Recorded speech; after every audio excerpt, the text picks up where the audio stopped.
the scope of challenges is much broader for PGRs compared to IPRs. In a PGR proceeding, the PTAB can institute a trial, not just based on, for example, lack of novelty and obviousness, but also based on ineligible subject matter, 101, lack of utility, double patenting, as well as 112 issues like lack of written description or enablement. And also, unlike IPRs, PGRs are not limited to patent or printed publications and can include evidence of, for example, public use or on-sale activity. So my question is, for the panel, does this broader scope of challenges make PGRs more or less attractive? And how does the broader scope of challenges factor into whether to even pursue a PGR? I will take that from a litigation perspective. I think it's riskier. I think except it depends where you are. So for example, if you have, in my opinion, if you're in the District of Delaware and you have a 101 issue, I like my odds better in the District of Delaware than I would like it there. So I think it matters. Or are you in Judge Gilstrap's court in the Eastern District of Texas? And you're going to have to ultimately try the 101 issue. Would you rather have it tried by the PTAB as opposed to have Judge Gilstrap, do his post-trial if you can meet step 2, step 1 analysis. So I think it very much depends on where your case is pending and also the context of your case. The other thing that I think really plays into it is your best prior art really system art? And do you really have what you need to file the PGR, or do you need more fulsome district court discovery to make that happen? I've seen a couple of PGRs recently that I looked at and I thought, rules of evidence, I think they're a little on shaky ground. I think it's something you're going to have to prove up entirely. And if you don't have enough, I think that can be very challenging because, as we know, PTAB, I almost feel like the PTAB, when they apply the rules of evidence, they do it more stringently than our district courts do in many instances. And so you really have to make sure, if we're just talking about a straight, prior art, printed publication, patent, that's an easier question. I think when it's system art, it's more challenging. I also think it's more challenging when you think about 112, because there's certain courts that I tend to think do a great job deciding 112 issues. And I think the PTAB, for me, has more of a mixed record as far as, panel dependent and things like that. So I think you just have to play all those factors in. I think probably everybody on this panel has had the experience where you have had like a claim or two slip through on an IPR, and then you go to a district court and you can have a 101 or 112 that saves the day. So you really got to think through to make sure everything is shored up, because you won't have that opportunity with PGRs.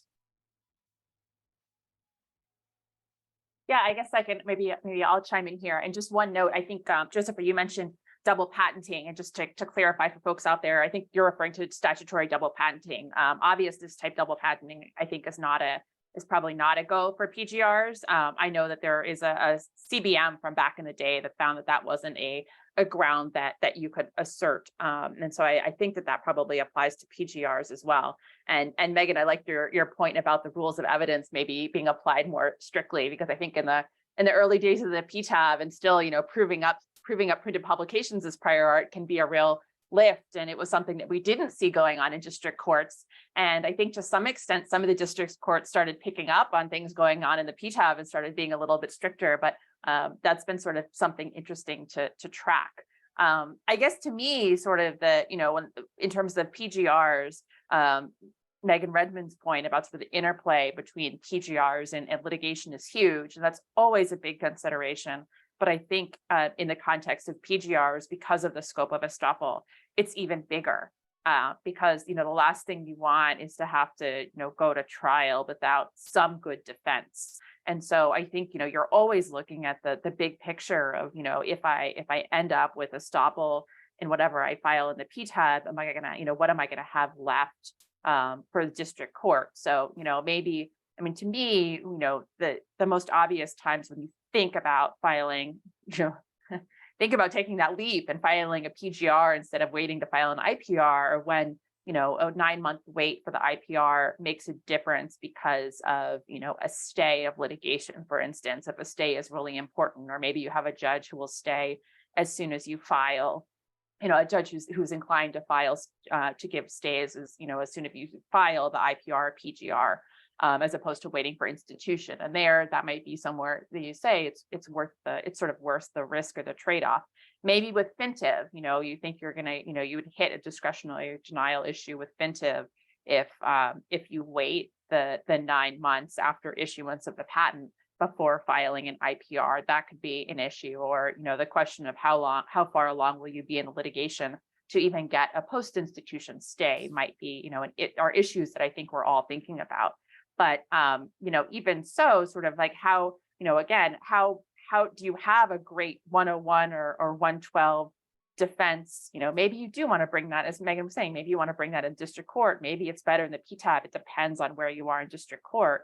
But, just thinking about what you really have left for district court if something goes wrong, because, I think you have to think about the damages piece of the case too. If you're going to district court without, a good story in terms of your defenses, if that's the side you're on, the damages can end up being ratcheted up.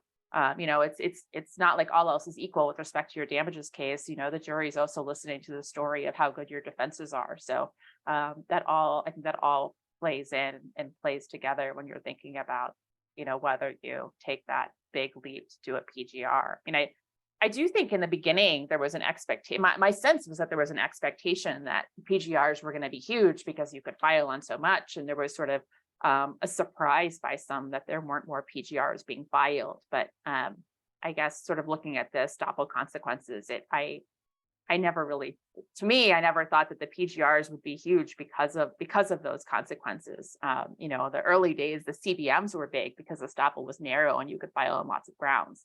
But the estoppel for CBMs is, quite different. It was just on the grounds that you raised rather than the grounds that you raised or could have raised.